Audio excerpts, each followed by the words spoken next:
In this video, we're going to discuss a Chrome Natural case. Chrome Natural is an FP1 product that we have developed that is loaded on our fixation base rather than a traditional FP3 hybrid type case. We developed this because there seems to be a movement towards preserving bone, delivering crown and bridge, not leveling the bone, especially on younger patients. You know, this is maybe middle-aged patient. Got to be careful what I say, but middle-aged, late 50s, mid 50s, late 50s, and this patient is just missing some anterior teeth. It's challenging because there's a bone defect in the anterior, but as we work through this case, you'll notice that really the right thing to do is to preserve bone and not just flatten the ridge.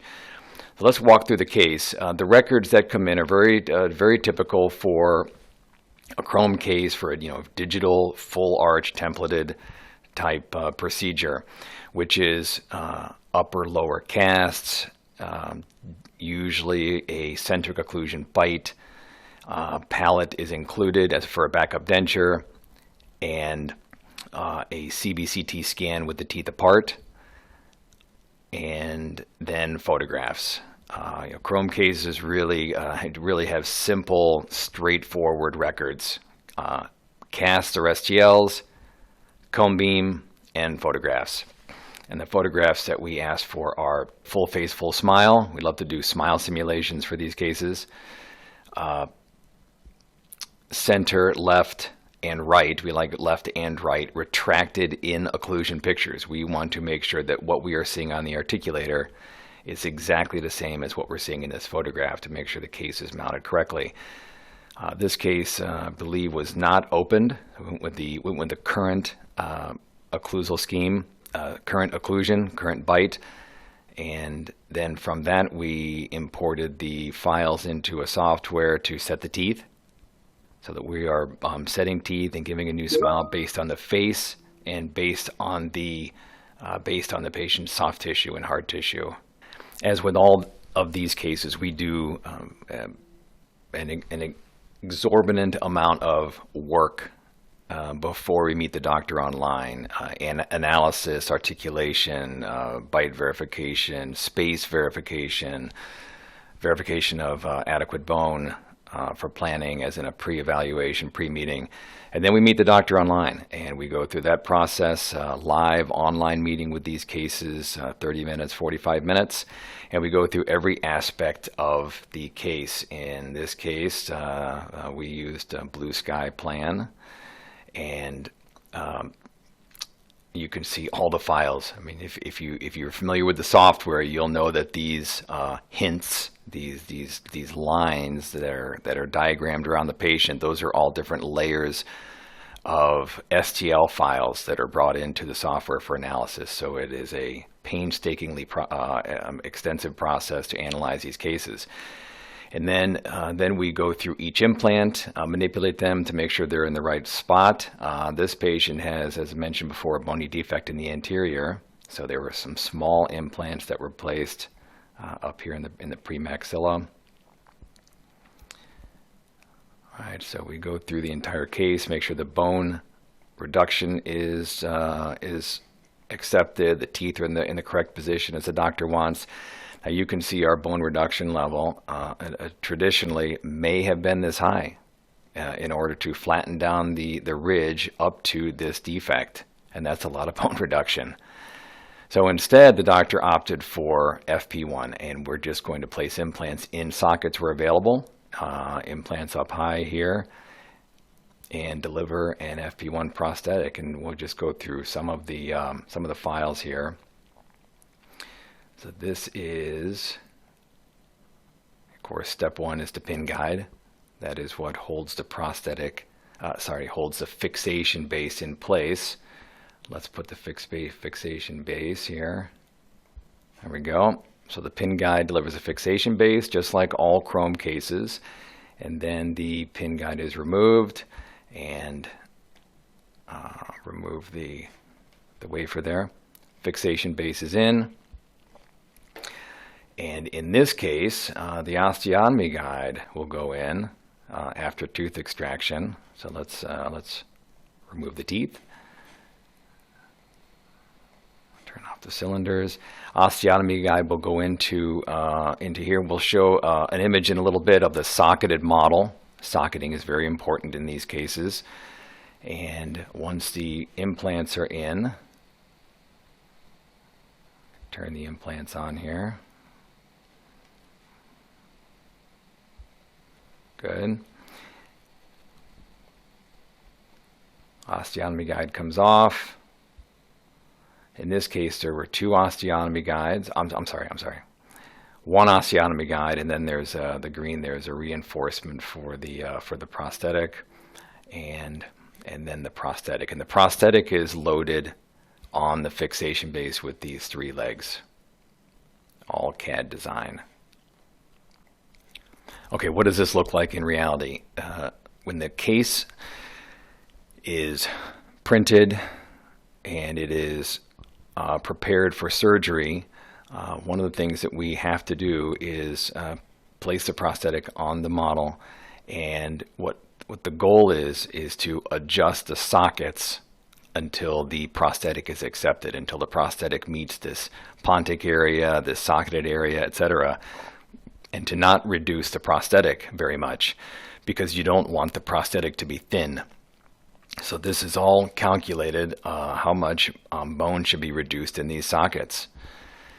So we perform that at the laboratory. We mark it with red Sharpie, and the doctor will simply copy that, mimic that during surgery by placing the prosthetic in the position and adjusting bone until it seats. Now, there may need to be a little bit of prosthetic adjustment, but you don't want to adjust a prosthetic too much, because then it's too thin in those areas for final restorations. So it has to be a little bit of a balance, but mostly socketing, mostly adjusting the bone.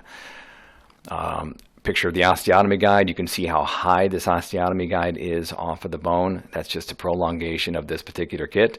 But also we make these arms extended out so that they go around the bone, so it doesn't get hung up on bone because it's not going to be removed. So this is what it should look like when the prosthetic is seated. We put a little bit of pink on this one, on the prosthetic, and then there's also a rapid appliance.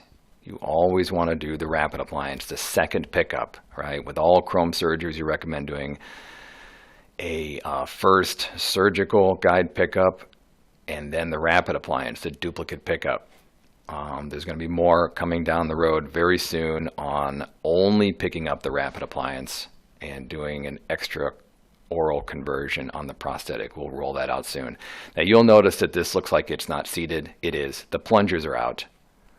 So I believe that the bone had to be reduced a little bit for the rapid appliance to be seated. So it will be seated fully, just like the prosthetic here.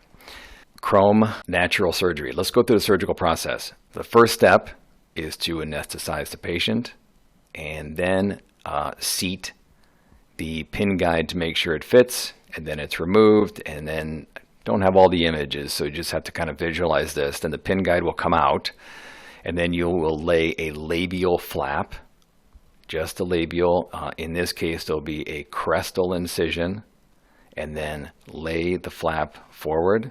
Then the pin guide goes back in with the fixation base, and the doctor will drill. You can see these are our green pins, which correspond with our green step-down drills. All drills from Chrome are now step-down. So they're 2 millimeter, but the tip, the 4 millimeters at a tip is a 1.8, and in the maxilla, it's just wonderful. You drill all the way transcortical, you bury the drill all the way in, and the pin will stop about 3 millimeters shy, and you just simply tap it in with a surgical mallet, and then you know you are secure. So now you can see why the doctor chose FP1. Perhaps this bar would have been a little bit lower, and the patient has a very high smile line, so maybe a little bit lower, but this would have been a very aggressive surgery on an FP3. So the fixation base is seated. One of the wonderful things about Chrome, one of the main things about chrome that separates it from plastic guides is floating guide technology. Notice that this guide does not touch bone. You do not have to extract the teeth, level the bone, fit the guide. The two supported guide delivers the metal. There's no undercut, there's no fitting. It's all held by pin trajectory. There's really nothing else like it on the market. And that is a patented pending process. Once the fixation base is in, then the teeth are extracted, and then the doctor places the scallop guide. The scallop guide will help the doctor determine where to scallop the bone to accept the prosthetic and the implants.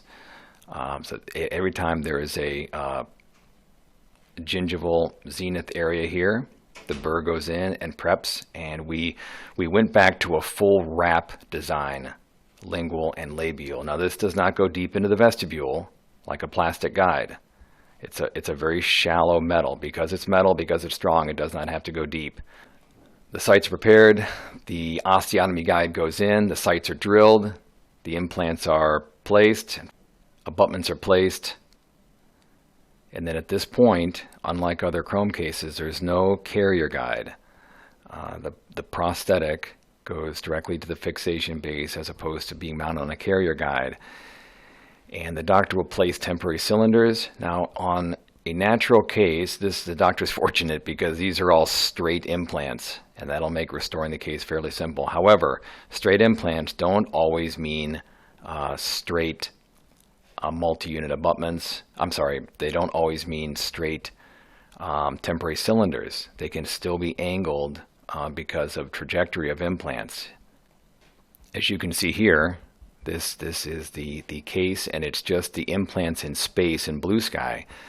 They're all straight, every one of them, but you can see the divergency between them. And when you have this divergency between the implants, then this manifests itself into temp cylinders that are also divergent. And therefore, you may not have a passivity for seating. So instead, seat as many straight, parallel temporary cylinders as possible, and then seat the prosthetic, and then from the top down, seat the others that are the other temporary cylinders in the real divergent implants. And by doing this, you should not have to adjust the prosthetic very much. There's a little bit of adjustment here on the lingual.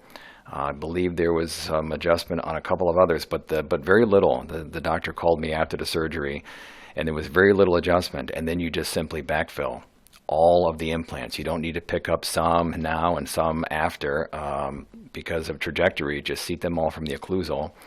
This implant was left off, and that's okay. I'll pick that one up later. But that is the process for picking up a natural case. And if at this point this case is not seating fully into these into the arms, into the chrome locks, then what is holding it up is the question. More than likely it's bone. It could be a little bit of tissue here, but more than likely it's bone. And this should be tried in. You can use this prosthetic, or you can use the rapid appliance. But you just keep adjusting bone until it is passive, until it seats, and then you pick it up. So in this case, the doctor used our block-out gaskets, 1, 2, 3, 4, blocking out the multi-unit abutment. So you sleeve these over the temporary cylinder, and then you place the prosthetic, put in the temporary cylinders, put in the blue plugs, and backfill. And you can see that this first one here, this is the prosthetic that the patient's wearing during integration and healing, and then the second pickup here is the rapid appliance. You can see there's no pink, and this is the tool to go to final. In 6 months, this prosthetic will be sent in with a reline impression, with some adjustment, equilibration, add some composite to it, pick up that implant. You see, this is the patient's prosthetic they're going to wear home. This was removed. That's going to be a little bit too much of a cantilever. I think they removed that. I know they did. But in 6 months, just put a temporary cylinder on this implant and pick it up and give us a soft tissue, a bite, a posing, and we make a prototype for a final. Now things can't be simpler than that. The patient gets to go home with their prosthetic and send in an exact duplicate. And day of surgery, really, really looks nice. I mean, just a lovely smile. And of course, the patient is going to pull their lips up and they're going to look. This case turned out really, really nice. It's really important to have an expectation for the patient that this is not a glamorous surgery, at least at the junction of the prosthetic and the tissue. There's going to be sutures, there's going to be some bleeding, there's going to be gaps. Hopefully this is the smile that they focus on, and this will be rendered better as the healing happens and as we transition into a final restoration. So that is the process of a chrome natural. With some tips. I hope this helps any doctor that is going to perform this case. And thank you very much for watching.